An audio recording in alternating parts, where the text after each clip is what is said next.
안녕하세요. 오늘 그 광주 민주화운동 기념식에 임을 위한 행진곡 제창된 것 외신들이 벌써 막 쓰고 있네요. 네, 그렇습니다. 좀 소개해 주세요. 네, 로이터 통신에서 제일 먼저 이 소식을 전달을 했는데요. 그 로이터 통신에서는 제목 자체가요. 한국의 문재인 대통령이 그 민주 열사들을 위한 그 기념식에서 저항의 노래, 프로테스트 송이라는 표현을 썼고요. 저항곡을 불렀다. 네, 저항곡에 같이 했다라는 겁니다. 그래서 이 문재인 대통령이 이 저항의 상징인 노래를 선창을 했고, 그래서 그러면 이 노래가 무엇인지 어떤 의미가 있는지에 대해서 로이터 통신은요, 이 노래가 이제 1980년대 초반부터 시위에서 불려졌고, 그리고 종종 한국에서 민주화 투쟁은 목숨을 걸고 벌어졌는데, 네. 이 민주화 투쟁의 애국가였다. 민주화 투쟁의 애국가. 네, 그렇게 표현을 합니다. 네. 그래서 이 문재인 대통령이 광주 민주화운동 기념식에서 이 저항의 노래인 저항의 상징인 임을 위한 행진곡을 함께 불렀다라는 것은 거의 10년에 가까운 보수 통치의 상징적 종식을 의미한다. 그렇죠. 네, 이렇게 표현을 하고 있습니다. 네, 네. 네, 그리고 또 이제 문재인 대통령이 그 기념사에서 여러 가지 발언을 했는데요. 기념사 발언들도 같이 소개를 하고 있고요. 그래서 임을 위한 행진곡에 대해서 문재인 대통령이 단순한 노래가 아니다. 5월의 피와 혼이 응축된 상징이고 5.18 민주화운동의 정신 그 자체이다라고 했던 발언을 그대로 인용해서 소개를 하고 있습니다. 네, 네. 그래서 이렇게 그 임을 위한 행진곡의 의미를 이렇게 바라보고 있기 때문에 로이터 통신에서는 임을 위한 행진곡을 재창하기로 그것을 공식 행사에서 하기로 한 문재인 대통령의 결정이 결국 대통령이 이제 자신의 진보적 신념을 재확인하고 전임 박근혜 전 대통령의 보수 유산을 파기하는 그런 행보의 일환이다라고 표현을 하고 있고요. 상징적 의미를 아주 많이 지적했네요. 네, 로이터 그렇습니다. 통신은. 그래서 네. 이제 뭐 그 연장선상으로 보고 있기 때문에 그러니까 보수 유산에 대한 그 청산의 의미로 보기 때문에 그런 보수 유산을 청산하는 그 행보들이 어떤 것들이 있었는지에 대해서도 로이터 통신은 계속 이어서 이야기를 합니다. 네. 뭐 대표적으로 말하는 것이 이제 전 학생운동권 출신이자 한때 친북 인사라고 해서 비난을 받았던 그 임종석 비서실장 임명. 네. 네. 그리고 국정역사교과서 철회. 그렇죠. 네. 그래서 특히 이제 로이터 통신은요, 국정역사교과서가 박근혜 정부의 상징적 구상의 하나였다라고 하면서 그래서 국정역사교과서는 박정희 전 대통령을 비롯해서 군부 독재자의 억압 통치를 미화하고자 하는 시도라고 계속 비판을 받아왔고, 네. 그렇기 때문에 이 국정역사교과서 철회는 바로 구시대 그 보수의 유산을 종식시키는 그런 행보다라고 보고 있습니다. 예. 물론 이제 거기에 이제 더 나아가서 하지만 이런 그 진보적인 행보에도 불구하고 문재인 대통령이 자신의 정책을 관철시키기 위해서는 결국 보수 세력의 협력이 필요할 수도 있다라는 얘기도 같이 이야기를 합니다. 그것도 맞는 얘기죠. 협치 안 할 수 없다. 뭐 그런 네, 거. 그렇습니다. 네, 네. 그래서 이제 로이터 통신 다음으로 이제 AFP 통신에서도 이 소식을 다뤘는데요. AFP 통신에서는 이제 더 나아가서 이제 문재인 대통령이 광주 민주화 항쟁에 대해서 그 진압에 대해서 조사를 재개하겠다라는 약속을 했다. 그랬죠. 네, 그래서 이 이야기를 하면서 이제 뭐 그 기념식에서 문재인 대통령이 이제 눈물을 흘렸다 이런 모습들 표현을 하고 있고요. 그리고 이제 그 또 이런 지금 상황이 문재인 대통령이 재조사하겠다라고 약속을 한 것이 지금 어떤 상황에서 나온 거냐면 지난달 발간된 회고록에서 전두환 전 대통령이 광주에 대한 책임을 전면 부인한 네. 가운데 이런 움직임이 나오고 있다라고 이야기를 하고요. 앞서도 그 회고록 네. 얘기는 좀 했습니다만. 그렇습니다. 예. 그래서 AFP 통신에서도요. 계속 그 문재인 대통령의 이력에 대해서 이제 계속 연결해서 이야기를 합니다. 학생 시절에 박정희 독재자의 권위주의 통치에 저항하는 시위를 주도하다가 구속되기도 했다. 네. 그리고 뭐 박근혜 전 대통령들의 지지자들은 광주 민주화운동을 공산주의자가 주도한 반란 이렇게 이제 그렇게 모습을 설명하려고 노력하고 있는데 네. 거기에 대해서 문재인 대통령이 이제 새로운 모습으로 접근을 하고 있다라는 이야기를 하고 있고요. 또 이제 그 통신사 그 교도통신 일본의 교도통신에서도 예. 이 내용을 다뤘습니다. 그래서 문재인 대통령이 기념사에서 새롭게 출범한 문재인 정부는 광주 민주화운동의 연장선 위에 서 있다라고 한 부분, 그리고 5.18 민주화운동과 촛불혁명의 정신을 받들어서 이 땅의 민주주의를 완전히 복원하겠다라고 한 발언들을 소개를 하고 있습니다. 네. 이제 교도통신에서도 계속 그 임을 위한 행진곡 재창이 갖는 의미에 대해서 한 번 더 설명을 했는데요. 9년 만에 처음으로 임을 위한 행진곡이 재창되었다. 그렇죠. 네, 그래서 그 전에 과거에 재창, 지금까지 이제 이명박, 박근혜 정부에서는 임을 위한 행진곡이 합창단에 의해서만 불리고 이제 대중들이 같이 부르는 순서는 없었는데 이런 부분들이 부활했다는 것에 대해서 이제 보수 유산의 종식, 청산의 그런 행보로 통실에서도 많이 보고 있었습니다. 네, 10년 만에 어떤 시대 변화의 상징으로 임을 위한 행진곡이 불려졌다. 네. 네. 그다음 또 주목될 만한 우리 외신 보도는 또 어떤 게 있습니까? 그래서 광주 민주화운동 기념식과 임을 위한 행진곡에 대한 기사, 외신 기사들이 그러니까 과거 보수 유산의 청산 뭐 이런 쪽으로 집중을 맞췄다면 또 이제 외신에서 주목했던 것이 재벌 개혁의 상징으로서 김상조 공정거래위원장. 네. 그래서 내용은 사실 이제 단신 보도가 많기 때문에 내용은 다 아시는 내용이겠지만 제목으로서 이제 어떻게 뽑았는지 어떤 시각을 봤는지 이런 걸 볼 수 있을 것 같은데요. 사실 굉장히 많은 뉴스에서 이 소식이 나왔어요. 월스트리트 저널, AP 통신, 로이터 통신, AFP 통신, 아시아 타임스 그리고 또 이 기사들을 받아서 또 US 뉴스라든가 여러 곳에서 보도가 나왔는데요. 그래서 김상조 공정거래위원장 지명은 문재인 대통령의 재벌 개혁 의지를 보여주는 것이다라고 그렇죠. 명확하게 이야기를 하고 있고요. 그래서 김상조 공정거래위원장 지명자의 별명이 굉장히 많이 소개가 됩니다. 뭡니까? 월스트리트 저널에서 바로 소개하고 있는 거 제목에서도 나오고 있는데요. 한국이 재벌 저격수를 임명했다. 재벌 스나이퍼. 그렇습니다. 네, 재벌 스나이퍼라는 표현을 쓰고 있고요. 외신도 재벌은 그냥 영어로 CHAB. 네, 그렇습니다. 쓰죠? 이제 그냥 재벌 재벌이야 그냥 그대로 쓰고 있고요. 재벌 스나이퍼. 네, 그런 표현을 쓰고 있고 또 아시아 타임스에서 나온 표현은 또 재미있는데요. 그 문재인이 이제 문재인 대통령이 재벌에 대해 비판적인 인사를 임명을 했다라고 하면서 거기에는 김상조 공정거래위원장 지명자에 대해서 이렇게 표현을 합니다. 삼성의 죽음의 신. 삼성의 죽음의 신. 네. 야, 너무 센데요, 이거. 그렇습니다. 김상조 교수가 삼성을 죽이겠다는 적 없었어요. 근데 왜 이렇게 세게 쓰는지 모르겠습니다. 그래서 그리고 이제 또 미국의 그 투자 주간지인데요. 바론스라는 그 투자 주간지에서는요. 제목에 이렇게 썼습니다. 삼성 조심해라. 삼성 조심해라. 네. 한국이 재벌 저격수를 임명했다라고 하면서 삼성 조심해라. 경고의 메시지까지 같이 나오고 있습니다. 근데 이제 약간 이제 로이터 통신에서는 좀 우려 섞인 비판도 잠깐 나왔는데요. 그러니까 일부에서는 문재인 대통령이 지금 이야기하고 있는 재벌 개혁 제안이 생각보다 너무 온건적이어서 이 복잡한 재벌의 소유구조가 문제의 근원인데 그 복잡한 소유구조에 근본적인 변화를 가져오지는 못할 수도 있다라는 비판도 있다. 네, 그렇게 소개하고 있습니다. 김상조 위원장이 어떻게 해가는지 지켜봐야죠. 네, 그렇습니다. 자, 그리고 이제 주요 4강에 대한 그 특사를 보내고 외교를 하고 있는데 그런 문제에 대한 보도들 중 가운데 좀 우리가 눈여겨볼 거는 뭐가 있을까요?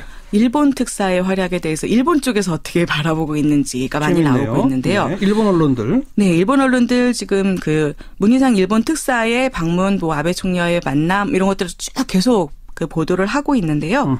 근데 아무래도 지금 가장 쟁점이 되는 부분이 위안부 합의 부분이잖아요. 그렇죠. 그래서 위안부 합의에 대해서 일본 언론들은 부정적으로 당연히 보도를 하고 있습니다. 그렇겠죠. 네, 그래서 저펜타임스에서는 일단 저펜타임스는 그냥 이렇게 기본적으로 문희상 일본 특사가 무슨 제안을 했는지를 소개를 하면서 합의 재검토나 재협상을 촉구하기보다는 무라야마, 고노, 다마에 기반해서 좀 제3의 길로 현명하게 해결해 보자라는 제안을 했다라는 정도만 소개하고 있는데 지금 아베 총리가 명백한 사과 표명을 좀 해라 그런 뜻 아니겠습니까? 네. 그런데 요미우리 신문의 보도를 받아서 저펜타임스가 이어서 보도한 내용은 굉장히 부정적이에요. 뭐라고요? 요미우리 신문에서 최근에 여론조사를 했다고 합니다. 일본 국민 여론조사. 그렇습니다. 그래서 이 여론조사에서 응답자의 61%가 한일 위안부 합의 재협상에 반대한다. 라는 거를 소개를 하는 거죠. 네, 당연한 거일 수도 있는데 지금 이제 이 분위기에 맞춰서 일본 특사의 방문에 대해서 이런 제안을 한국 쪽에서 하고 있다라는 얘기를 전달을 하면서 그런데 일본 시민들은 이렇다라고 이야기를 하고 있고요. 네. 그래서 또 요미우리 신문의 여론조사에서는 문재인 정부의 대북 정책에 대해서도 질문을 했다고 합니다. 예. 그래서 대북 대화를 강조하는 문재인 정부 정책에 대해서는 응답자의 65%가 북한의 핵이나 미사일 문제에 대해서 대화를 시도하는 이런 정책이 해결책이 될 수 없다고 생각한다. 이렇게 응답을 했다고 합니다. 예.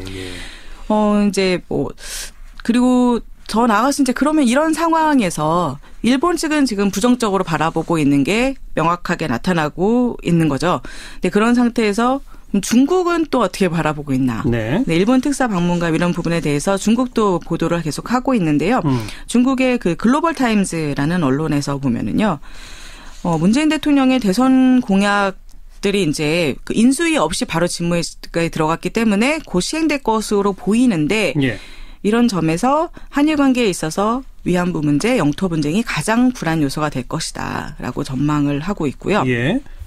그래서 문재인 정부의 대일 정책이 강경태세를 보일 것으로 예상이 되는데 기존에 비해서 훨씬 강경이겠죠. 네. 예. 그렇게 되면 한일 관계 발전에 더 큰 제약으로 이어질 가능성이 있다라고 예. 부정적으로 보고 있고요.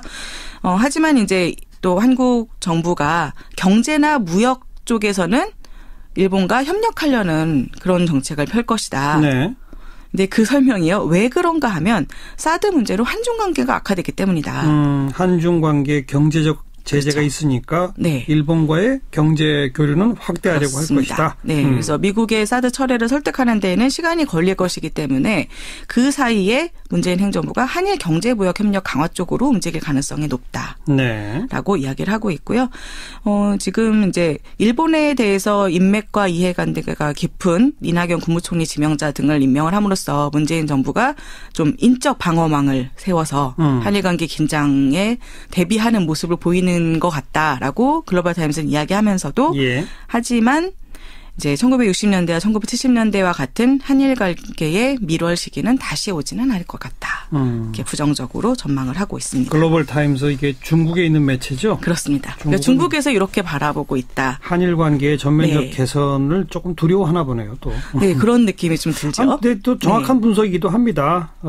지금 위안부 문제, 영토 분쟁, 일본 네. 아베 총리도 호락호락하지 않을 것이기 때문에 그렇죠. 분명히 긴장이 있을 거예요. 네, 그래서 지금 일본이나 중국 다 결국 문재인 행정부가 어떤 대외 정책을 가질 것이나 이 외교 정책이 어떻게 될 것이냐에 따라서 굉장히 주목하고 있다고 볼 수 있을 것 같은데요. 예. 니케이 아시안 리뷰도 이런 보도를 했습니다. 그래서 니케이 아시안 리뷰에서는요, 문재인 대통령이 한국을 외교적 파국의 한가운데에 가져다 놓았다. 이렇게 표현을 하고 있는데요. 그러니까 지금까지 이제 문재인 정부가 취임 직후에 펼쳐온 정책을 보면 한국 외교의 변화 가능성 분명히 보이고 있는데 예. 그중에서 가장 대표적인 게 대북 정책이 좀 더 유화적으로 완화된 정책을 보이고 있다. 예. 이런 거고요. 그래서 중국과 일본과 미국이 다 이 새로운 지도자의 행보를 아주 긴밀하게 주시 중에 있다. 네. 왜냐하면 문재인 대통령의 행보가 영내 세력 균형에 극적인 변화를 가져올 수 있기 때문이다.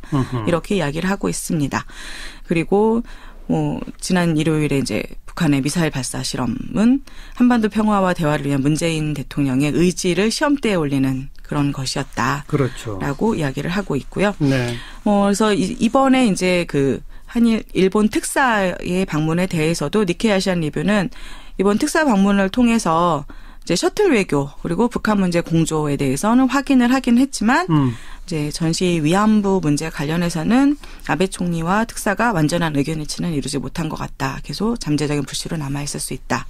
여기까지입니다. 수고하셨습니다. 네, 감사합니다. 밖에서 본 한국 국제민주연대 강은지 팀장이었습니다.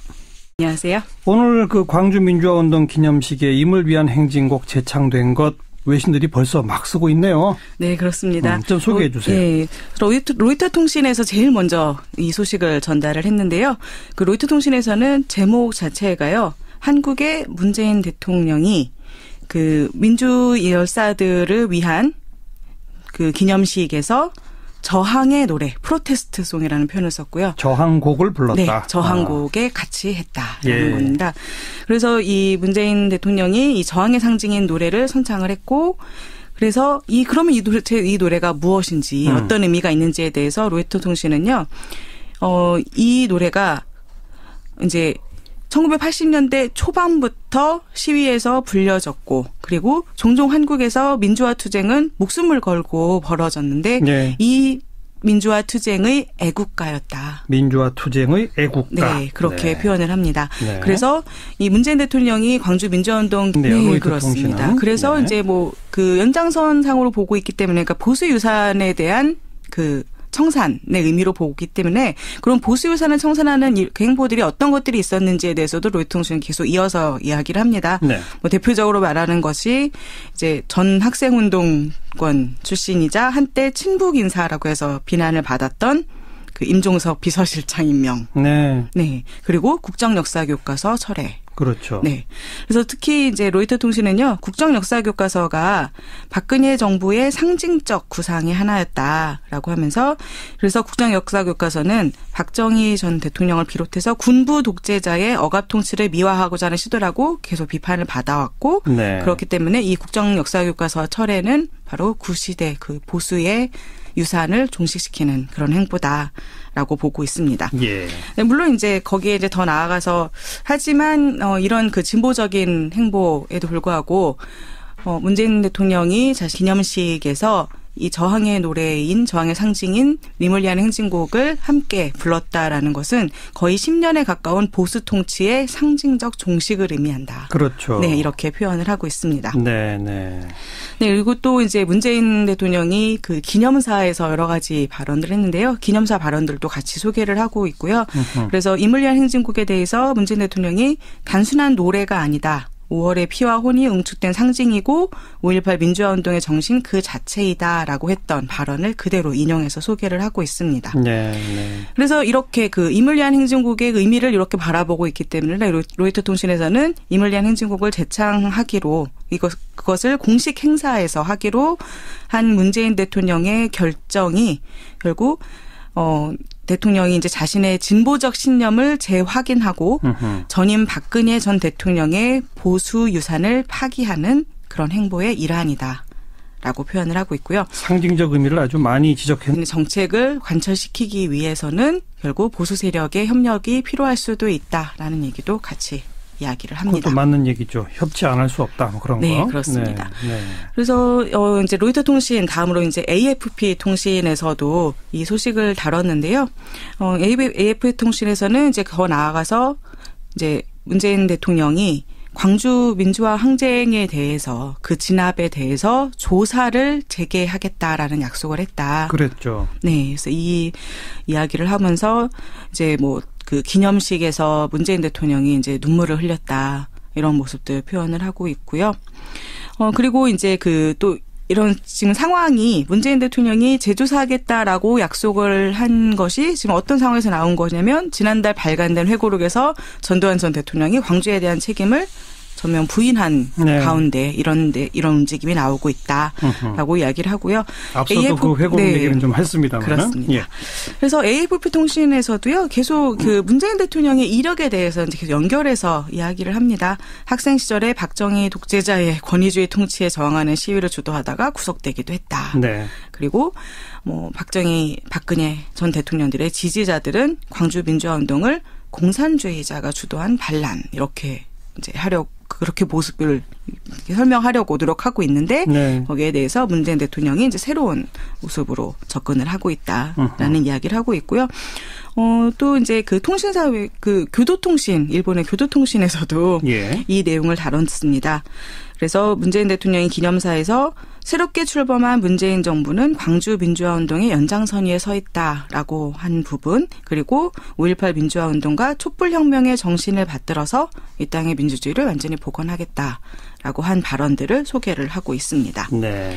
뭐 이제 교도통신에서도 계속 그 리물리안 행진곡 재창이 갖는 의미에 대해서 한 번 더 설명을 했는데요.